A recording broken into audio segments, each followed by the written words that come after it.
HTML stands for Hypertext Markup Language and is the standard language used for creating web pages.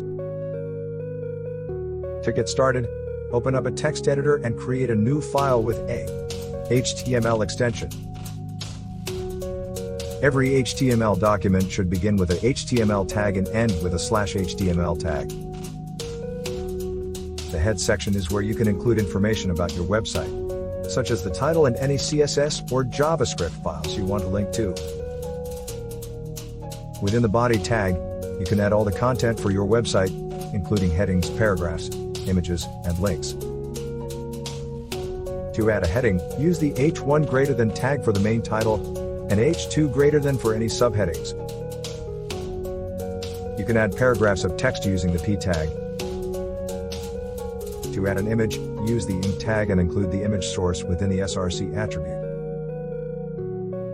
To create a link to another web page or resource, use the tag and include the link destination within the href attribute.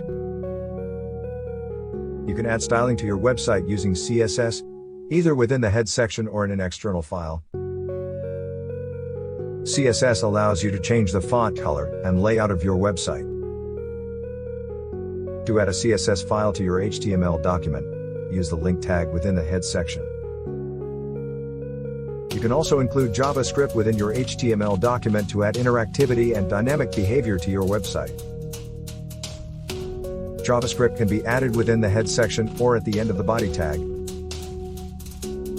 To create a basic navigation menu, use an unordered list, all, and list items li with links to different pages or sections of your website.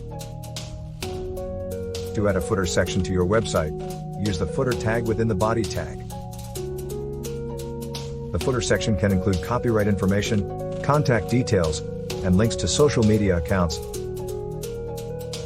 To test your website, save your HTML file and open it in a web browser. You can make changes to your HTML document and refresh the browser to see the updates in real time. With the basics of HTML, CSS, and JavaScript, you can create a wide range of websites, from simple landing pages to complex web applications.